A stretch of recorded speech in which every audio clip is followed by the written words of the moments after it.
I'd like to talk right now about cultural identity, and I want to frame that discussion around two important questions.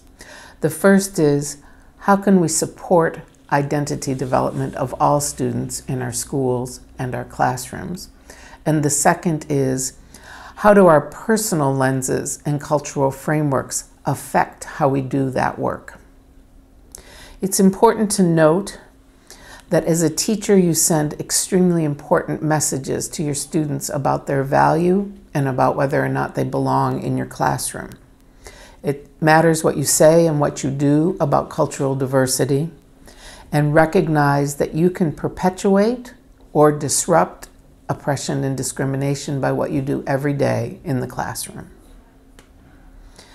There's a theme to this work, and I would like to quote from Sonia Nieto, who's a researcher and writer and leader in the United States.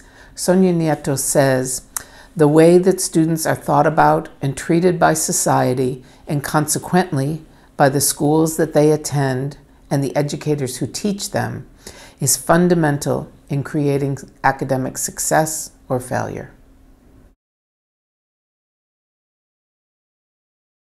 What we'd like to be able to do in our classrooms is to maximize the academic and social opportunities rather than reproduce social inequities in our communities. The other thing we'd like to do is to be able to nurture a healthy psychological resilience of all of our students in the face of sometimes an unjust and unfair external context. So let's ask ourselves, what is culture? We can think of culture as a simple description of a way of life, as Williams has told us, an anthropologist. Culture is what we bring to interactions and what we do in interactions with each other. Culture is what we've experienced, and we have heritage cultures and home cultures that provide the tools and the symbols and the values that first help us to make sense of the world. We learn from those around us how to use cultural tools and symbols in order to be in the world.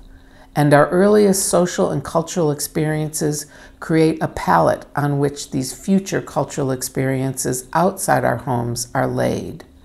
Geertz in 1973 said, "Man is an animal in suspended webs that he himself has spun," so that culture is constantly being produced around us and we are reproducing it in our interactions with other people. You can do very simple things to begin to get to know the cultures of your students. You can ask them just to say a word that describes themselves, or a food they wouldn't eat as a child but would like to eat now, or a person that they admire, or something that they do at home with their family that's special to them. But what are the dimensions of culture? We can think of human behaviors as operating on three levels. The first is a universal level. For example, as human beings, we all eat to stay alive. And then we can think about human behavior on a cultural level. That is, that groups of people have common ways of doing things. So whether you eat sitting on the floor or eat sitting at a table, or whether you eat using chopsticks or using a fork, those are cultural practices that we engage in. And then human behavior is at the personal level.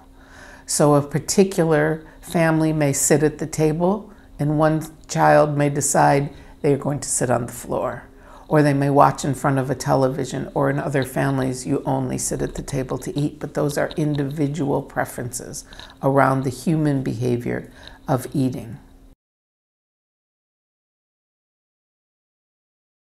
Each of us engage in multiple cultures.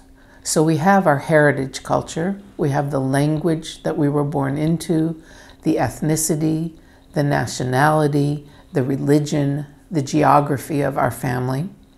We can think of culture as being bound by a place, so our home culture, our school culture, the cultures of our workplaces, or the cultures of our hobbies. We have culture that has dimensions of age, of gender, and we have classroom cultures, which are very important for teachers to think about how they're going to construct. Because cultures define the way that we act, there are many possible areas of conflict in relationship to culture. These can vary along the dimensions of age, of gender, of class.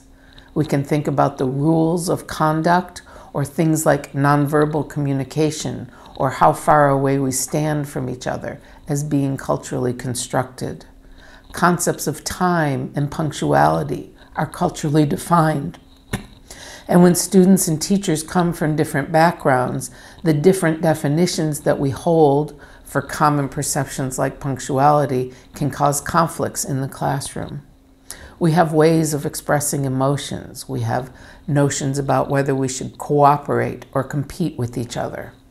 What's fairness? What's a tone of voice? And what does it mean? What's etiquette? How do you greet somebody? How do you move away from a conversation? So I'd like you to just take a moment here and think about, why does this matter that there are cultural differences? And what are the implications for you as a teacher? And what are the implications for you as a learner?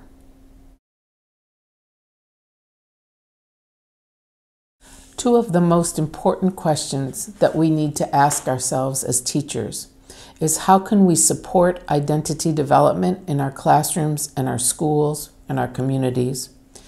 And then, how do our personal lenses and cultural frameworks support or hinder the work of creating a culturally responsive classroom?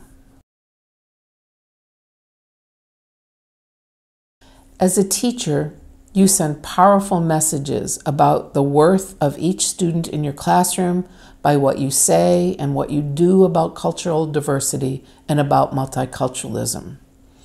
And what's important to recognize is that you can disrupt or perpetuate oppression and discrimination by how you treat your students every day.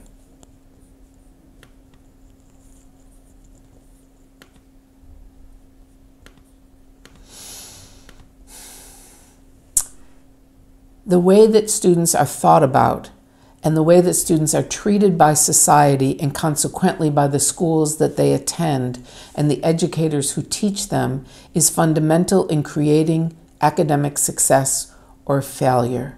These words by Sonia Nieto, a professor in the United States, are important to keep in mind every day as we interact with our students. So what we want to be thinking about all the time is how we can act to maximize academic and social opportunities rather than reproduce social inequities in our communities. And how can we find ways to nurture the psychological resilience of all students in an often unjust and unfair world?